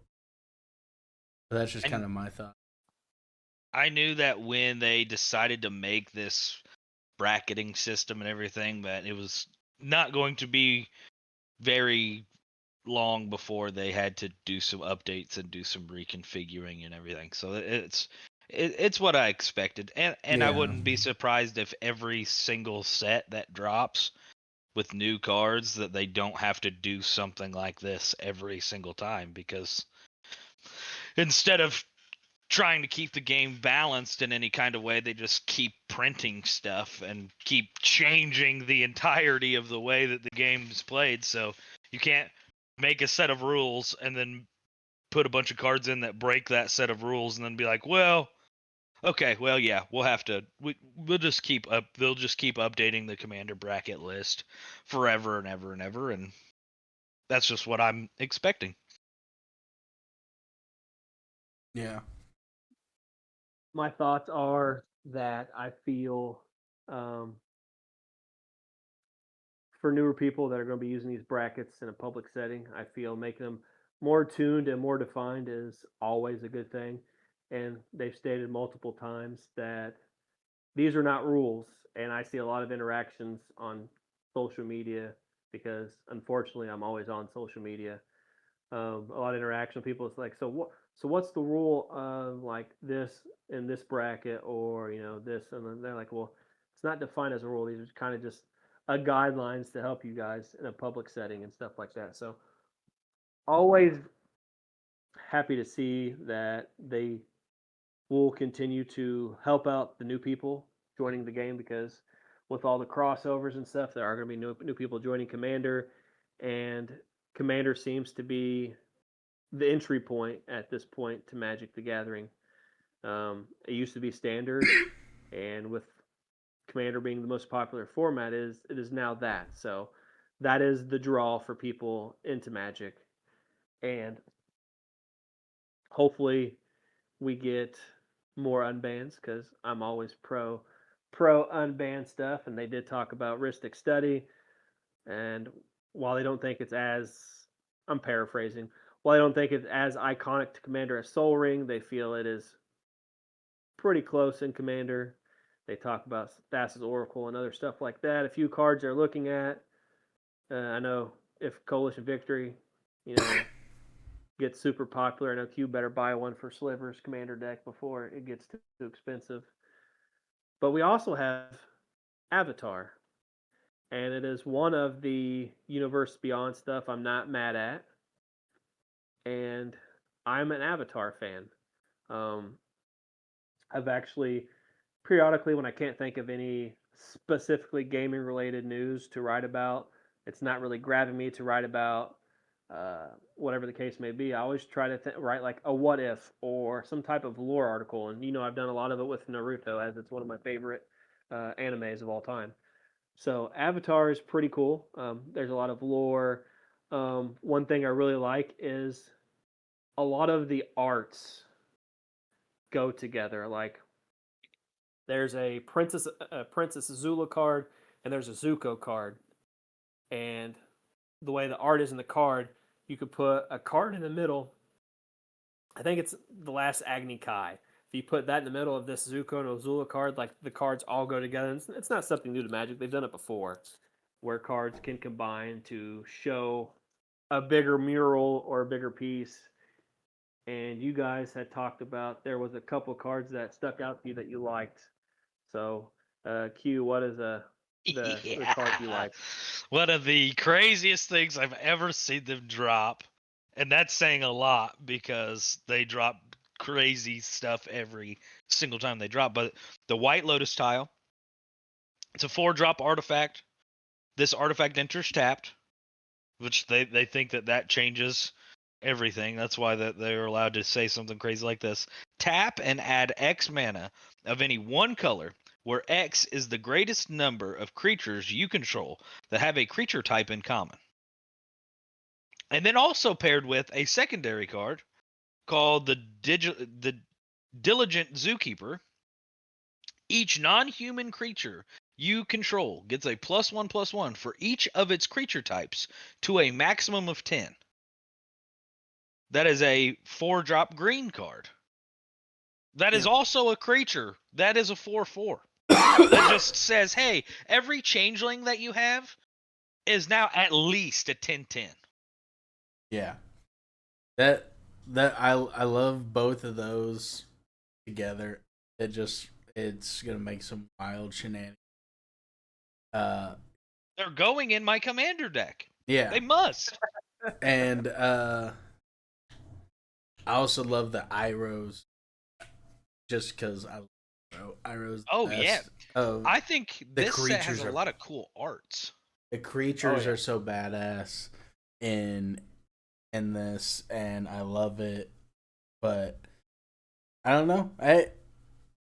And to add on, there's an Ozai card that also goes with that 3 piece that you were talking about. Yeah. Yeah, he goes on top.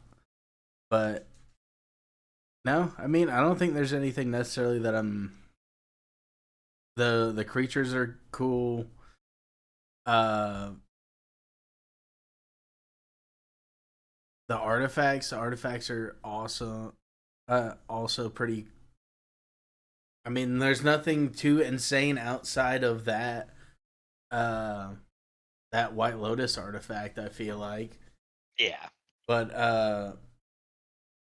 no, I think they did a good job of capturing a lot of the fan favorite stuff, and like one that I'm really happy that they got that I didn't. I was kind of wondering if they were gonna get was Ren and Shaw, which is the in the universe is the 2 last dragons to be alive, Mm. and they're the ones that taught Iroh how to firebend Ran and Shaw. But Yeah. and then there's the Badger Mole Cub, which he's really cool. He They pretty also taught strong. Zuko and they also taught Zuko how to firebend without using anger, and Aang as well. Mm-hmm. Yep, they're the ones that dance with Aang and Zuko at the end. But I don't care about them. I care about. I There's a actually pretty have a cool problem. Go ahead, Q. there's a pretty cool scene card. I know we were talking about how the arts are going together. There's a 6-piece scene. Have you seen that one? Yes, the Mai one. and Zuko, Aang and Katara, Toph, the greatest earthbender, Sokka and Suki, I Momo's have not heist, and seen that Uncle's one. musings. And it's very just a very cool that would be something cool I to actually display. want to collect that one just Yeah, to put it in that, a binder. that would be so cool to just have all together. There's a lot of cards that stick out to me that I think are cool. Like I mentioned, I like how the the arts go together. Um, I wonder if the Avatar Aang is going to be a good commander. I definitely want to try and build it and see. I'm a big Iroh fan too. Sometimes on Facebook, I post different quotes. And last week, I randomly actually put an Iroh quote up on Facebook. But usually, I'm the positive one of the podcast in regards to Magic. However, there are 2 things I don't like about this set. Oh, Before I start naming something, I want to end on a positive note. Um, you have, if you notice at the beginning of Avatar, The Last Airbender, it goes fire, earth, and it shows the silhouettes of people doing the bending. Um, I feel as cool as they look, which they have Katara the Fearless, Firelord Zuko, Toph the first metal bender. I feel as cool as those cards look, um, and I love textless cards. As cool as they are, I feel textless cards that have a lot of rules and abilities and stuff like that are difficult for people to play and going to be a problem at many tables. Um, Once you know your cards, completely fine or whatever the case may be, but like if you're going to a tournament and you see people play some of those silhouette cards, like, okay, well, now I'm going to have to look up the Oracle text because I don't know if my opponent's telling me the truth or whatever the case may be. I also don't think, and I could be wrong, and I hope that I am, I don't think the Iroh cards are good enough. I am also an Iroh fan, Yeah, I and don't think they're that great. I feel the best Iroh card is the Teamer one. Absolutely. So I want to. I think Iroh should be better, and I don't think they do enough justice. If anything comes up, there could be more Iroh cards or whatever the case may be. But I think that it needs to be better. Iroh needs to be done justice. But I think my favorite card as I'm scrolling through is um, I'm a big Boomy fan too. I do like some of the Boomy stuff. But like I said, I'm interested to see if the Avatar Aang card is going to be any good in Commander. So you can believe I'll be trying something with that. Overall, I'm happy with the Avatar cards more so than, I mean, nobody likes Spider-Man. I'm not. I like Ninja Turtles. I'm not a giant Ninja Turtle fan, so this is a small breath of fresh air compared to the other ones. Toph, the first metal But bender, is one that I'm very actually excited for too. He'll be going right into my equipment stack. but I bet you could expect some Avatar content at some point for me in the future. Um, let's see. Two more topics before we get out of here. Well, one more topic technically, because I know you guys won't have much to say really. So recently, if you've paid attention to Lords of Gaming social media or any gaming content, we had a lot of people got access to Halo, the remake campaign evolved is what they're calling it. So they redid the Halo 1 campaign in Unreal Engine 5, and that'll be coming out in 2026 at some time. I'm assuming uh, early in the year would make sense that people, since people already played the campaign. Coming to PlayStation. Um, big thing. I know a lot of console warriors are crying about it, and there is a Halo person. I forget who it was. There was a Halo developer that actually wore a PlayStation shirt when they made this announcement, and all future Halos are coming to PlayStation as well, as far as he's concerned. So, Halo on PlayStation, the proverbial hell has frozen over. Um, I've talked about it for a long time about games going everywhere because Xbox wants to reach the 4.6 billion gamers, whatever the number was that they said. And we even talked about earlier, they're no longer completing PlayStation, they're completing for people's time. So before we get to our comparisons, what do you guys think about Halo on PlayStation? Good. Needs to happen with everything. Everything needs to be on one fucking console. I never had Or really, every console. yeah, I had never really thought about it until you kind of put it in the perspective of we are now in a day and age where I never was one for the console wars or anything like that. I just think, whatever you wanted to buy, that was what it was. And for me, I didn't really Halo seemed to be the only big one on Xbox that I can recall. That's why I never really I had a 360 because everybody had a Gears of War. 360. Fable. Well, Gears of War. Fable 2, yeah. But I mean, Halo's the big one.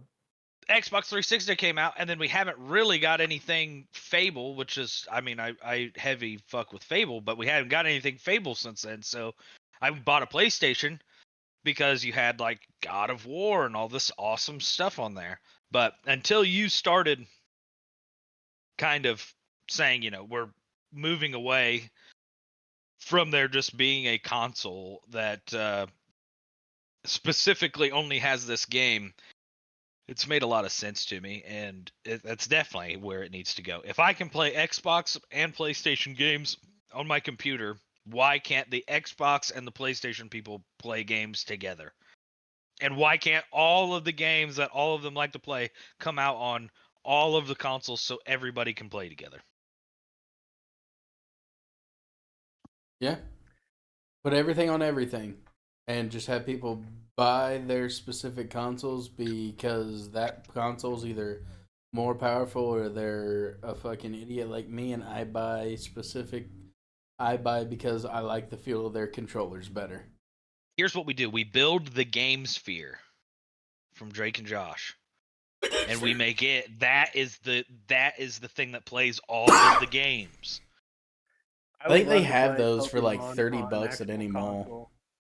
Could you imagine playing Pokemon Crystal or whatever your favorite Pokemon game was? Imagine playing that on like an actual high-powered uh, system like PlayStation, Xbox, PC, whatever the case may be. It'd be I would cool. love a remake of Pokemon Crystal. I would pay it, Oh yeah. buy it day one.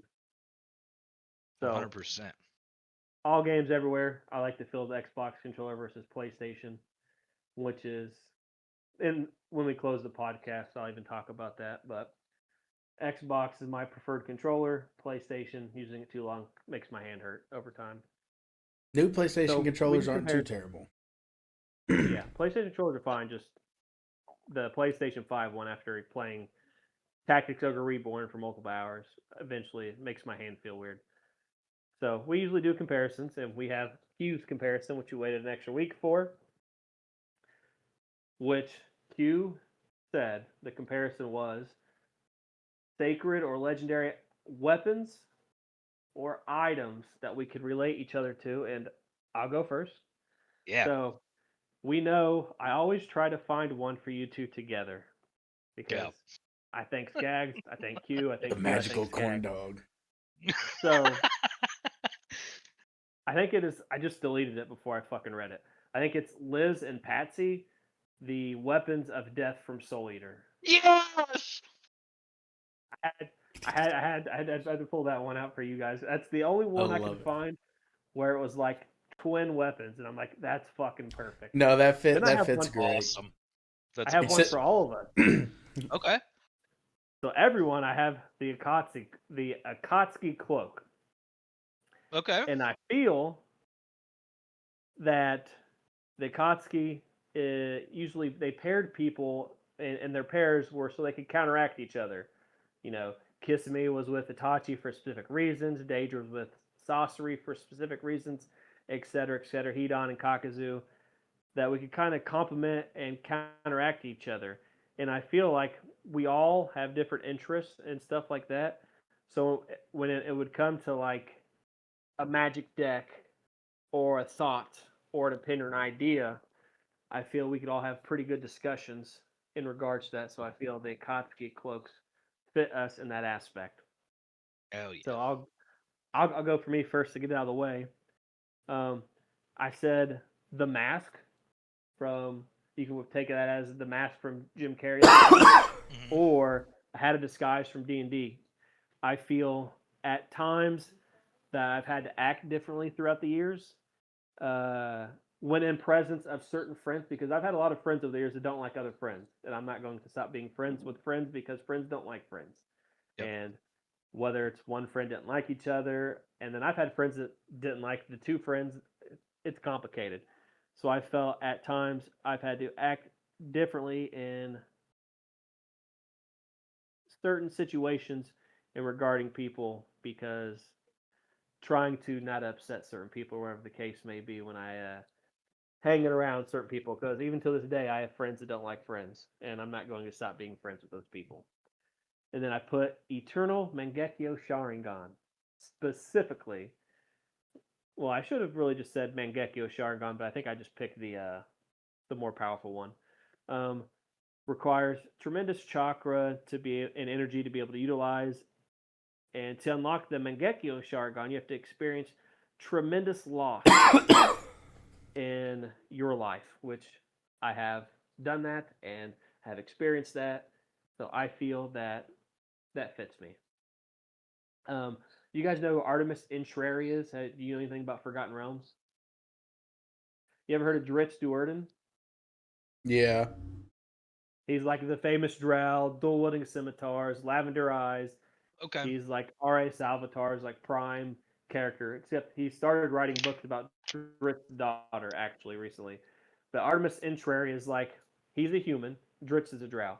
He's like almost the equal counterpart of Dritz. Dritz is a ranger, fighter, barbarian. Artemis is a rogue assassin fighter.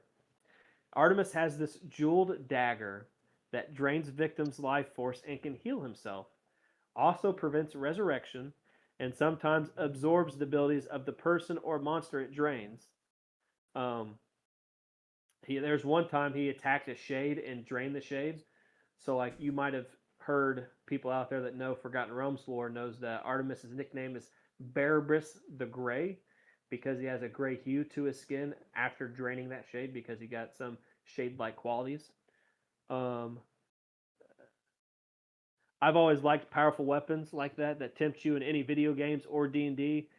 and I've also been used by the DM in regards to. I don't know if I have it listed down here, but he used the Frostbane, I think is the name of the weapon from Wrath of the Lich King, the Lich King's weapon. And he used that in a D&D campaign in some form of aspect because he knows how much I enjoy power, and he could trick me into taking the weapon. Frostbane's So great. I'm also the rogue and assassin guy, which is Artemis. And one of the coolest scenes in a book I don't like reading, unless it's a video game or Forgotten Realms stuff, specifically Dritz books. There's one time Artemis was fighting Dritz to the sewer. Dritz follows Artemis into the sewer, disappears. Dritz is like, oh, well, where's this guy at? Artemis leans up out of the sewer water and spits sewer water in Dritz's eyes. That is absolute fucking genius for an evil assassin to do. I love it. Vash's gun from Trigun. I always felt Vash the Stampede was really cool, humorous, laid back dude. Reminds me of myself. I said, any true runes from Suikoden, for the Suikoden fans out there, you know what they are. Preferably protagonist ones. But people are usually drawn to that person for the greater good. Sometimes they draw enemy in as well. And I feel I've always had an aspect where I try to pull people around me, whether it be pull people to the shop, pull people to play a specific game, pull people to watch podcasts or read specific content, hang out, whatever the case may be. I said the Philosopher's Stone from Full Metal Alchemist. Um, I feel I would use it for good, but your boy's not against a little bit of power either, and bypassing the rules of equivalent exchange would be very useful to help people out because You be I'm not a fucking up boy. my comparisons on the weekly, by the way. I'm not a. You I'm not a. Go you ahead. you be taking all of them. Sorry. Zero's helmet from Code Geass.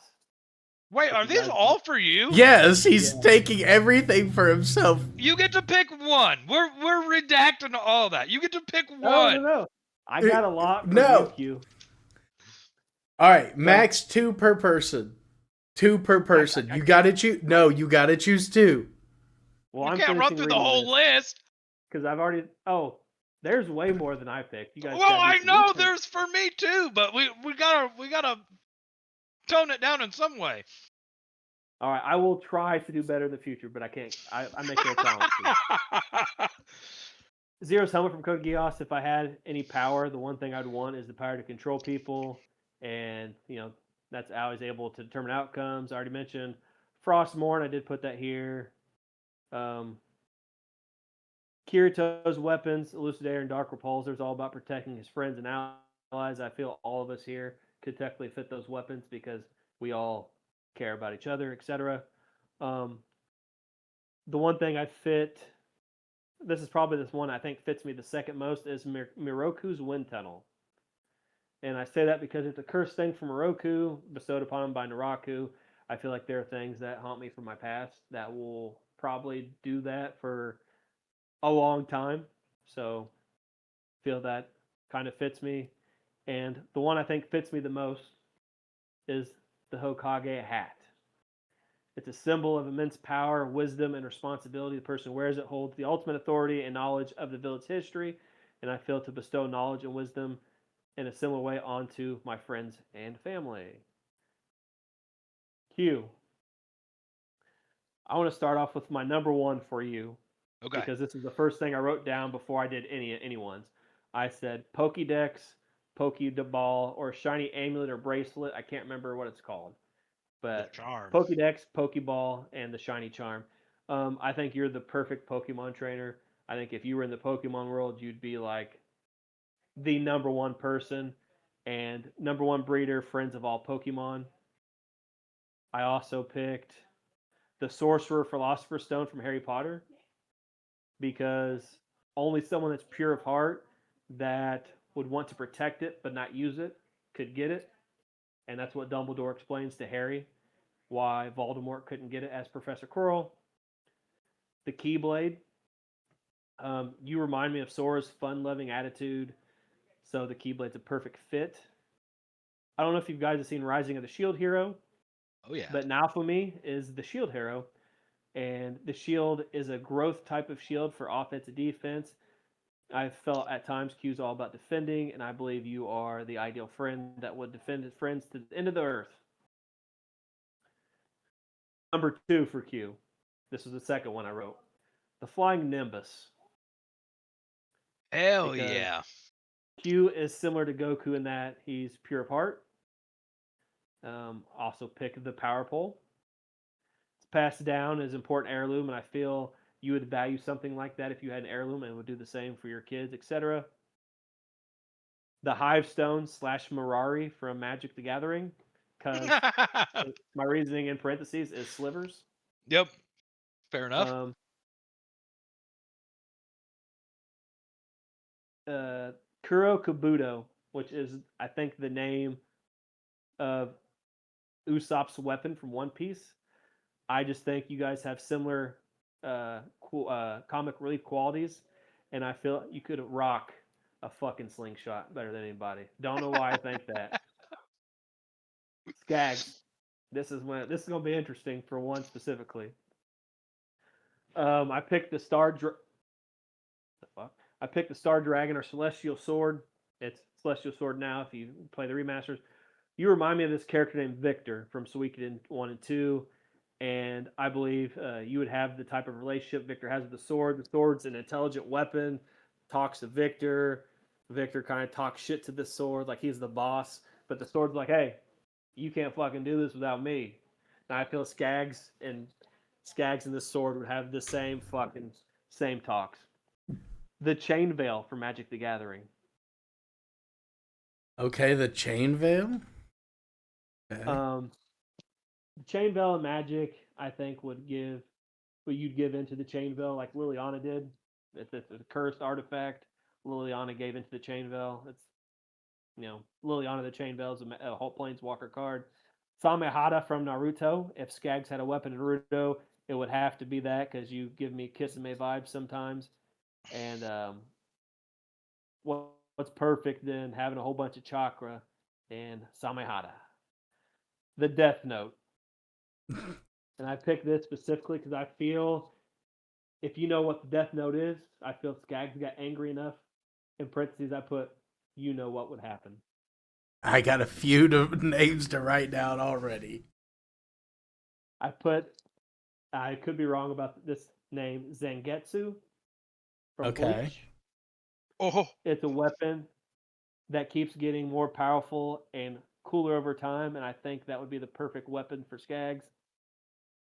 The Punisher gun from Nicholas Wolfwood in Trigun. If everybody knows who Nicholas Wolfwood is, he's the dude that carries the big ass cross. That is the Punisher gun. Nicholas Wormwood and Vash the Stampede have a lot of chemistry, and a lot of our comparisons, regardless of what they may be, have had some rival tendencies, and I feel it fits. Nykthos Hammer for Magic. It is the hammer of the god of the forge, Paros. I feel Skags would be a great blacksmith in the Magic universe. And then the number one, I think, is the Immortal Sun, the Planar Bridge, and the Elder Spell, and the Gem of Becoming. If you don't know what these are, they're all items, artifacts, weapons that are associated with who? Nicol Bolas. The boy. And they're how he was able to stay in power for so long, kill people. I mean, Elder Spell literally took Planeswalker sparks and gives him power. This is the one thing I think Skaggs is going to disagree with. Q, it might laugh. I picked Sailor Saturn's Silence Glaive and Sailor Pluto's Garnet Rod. Fuck you. So used for good, these weapons are extremely powerful. Some can level entire planets, while the other one has death-based attacks. I was gonna say, y'all could laugh, but Sailor Moon characters are like universe leveling fucking people. Yeah, but I mean that's like talking about Goku. Characters. Fuck you. I'll take Sorry if I Goku stole out in my tutu. all your comparisons, but I know a lot of those you guys didn't even think of. Quite a few of those I didn't. Quite a few of them were on my lists, though. And Okay. it's okay if you think the same thing. So maybe next time I can let you guys go first. Yeah. So I'm going to give for Chris, since you went ahead and took the Philosopher's Stone for yourself from, I'm gonna give you Zabimaru from Bleach, since you gave me since you gave me one from there, and it makes That one I'm not sense. familiar with. Yeah. So, since you're not familiar, the way that everything kind of went, because you gave me Ichigo's Zanpakuto, and Renji shows up and pretty much almost kills almost kills Ichigo in their first meeting, almost immediately. But then from there on, they kind of stay relatively about the same power level as it climbs through. Renji just sometimes edges out. Sometimes Renji's more powerful, but then sometimes Ichigo's powerful. And there's that. Q, I'm gonna give you the Rod, Staff of the Magi. Fuck. Oh, nice. Very very useful, and can snap and explode at a Thanksgiving dinner. But and Chris, another reason why Zabimaru actually works out pretty well is because Zabimaru is very unique in its own right, and there's not really another one that's like it in the entirety of Bleach. Not that I can think of. Like, its released form is very unique, and I actually love Zabimaru too. So. But if we're giving out that stuff and choosing for ourselves, I don't think I can choose anything else besides the Executioner's Blade. I have it tatted on me, and I got it right back there. So I'm taking Zabuza's sword. Plus Zabuza's he's awesome. All right. For Skags, I picked, and I'm probably going to butcher it, but the one-hit killer, Oh, Murasame from Akame ga Kill. yes. It just looks like a simple katana, but if you get even slightly cut by the blade, you will die. One shot, one kill. Does not matter. You get taken out. Hey. For Chris, even though you already gave this to Skags, I'm giving it to you. The Death Note. It's fine, yeah. The Death Note, because I feel like in the same way that you were talking about, being able to wield the Philosopher's Stone, having a good moral judgment there is probably good for somebody who's going to wield the Death Note. And for myself, I picked the Omnitrix because, being able to turn into aliens is probably from? Ben 10. What allows them to change into all the aliens. Oh, yeah, And the cool thing about the Omnitrix is if aliens touch it, then you just get that DNA and then you can turn into that alien too. So, infinite, endless amounts of potentially being able to turn into aliens. Okay. I feel that those comparisons can all fit each other, and like I could have something for Skags, and you think about it a different way for Skags. So I think they all work out. It was close between that and the Sword of Rupture for you, Skags. The Sword of Rupture? That's the one from Fate, right? The one that you like from Fate? Aya? Yes, I love Aya. I spent like 3 hours looking at legendary sacred weapons, items, anything I could find, because I wanted to scrounge up as much as possible. That's why I was gonna have do so like many. the Teenage Mutant Ninja Turtle mutagen ooze for you, Chris, but I realized it's less of it was just kind of something that happened. It wasn't really like a weapon or something that somebody used, you know. Aya works out very well too because everything about Gilgamesh and Aya is Aya's a sword that can cut, but it just splits the earth instead. So it just doesn't do like sword things. Also, Gilgamesh is technically an archer and he doesn't do.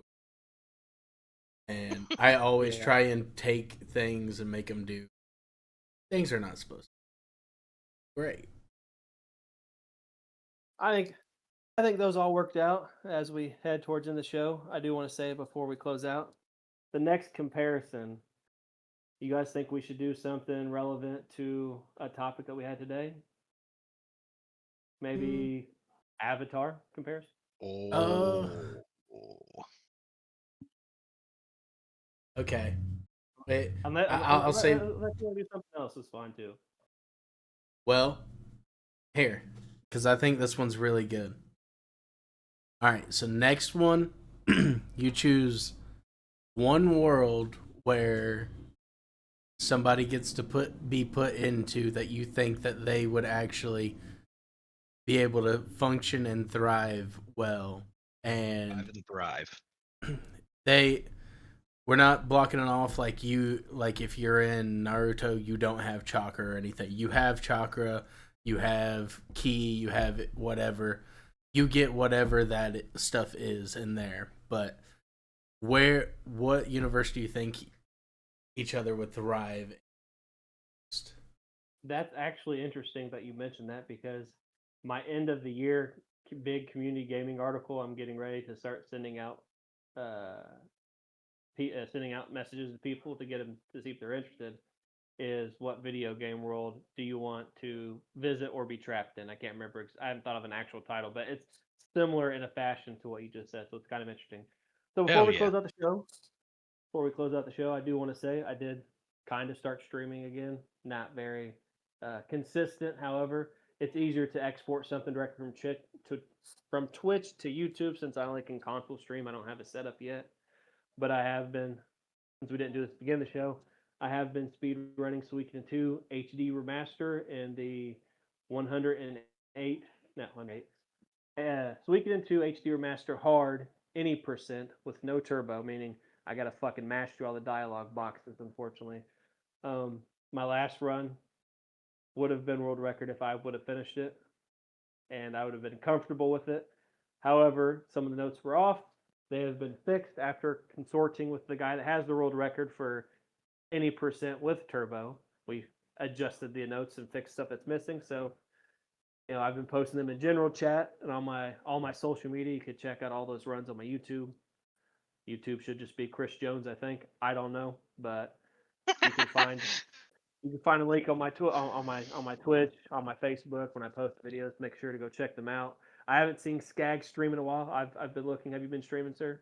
No, but and it's gonna be either today or tomorrow that I'm probably gonna be streaming some World of Warcraft because I've been And then playing WoW. okay. And within the next few weeks, I finally decided we're going to do the game that we should have done a long time ago on Spell Table. So stay tuned for that. I'm assuming Skag is going to record it and post it on YouTube potentially. What did you say? So within the next few weeks, I assume we'll Oh, be playing the yeah, game. okay. I was gonna say I planned on hitting both of you guys up to see when you guys wanted to do that because I now have everything over here. We'll do it off Spell Table. Let everybody get their setups all ready, and we'll just do it off there. So And then the punishment will be live, not live on the podcast. Live, So not you'll be live. able to see our reaction while we're trying to do the podcast. So sour candy, hot chip, whatever the case may be. And I will let Skags close out the show. all right, everybody. Well, Oh, I'm out of here. Uh, very cool announcement from me. I am leaving here, not going to a birthday party. I am going to see my little sister compete in semi-state full band. So Oh, I am gonna go hell cheer yeah. her on, and yeah, it's been Dodgy Yeti, Chris Jones, and Q with the Thick Boy Hours podcast, episode 15. See you.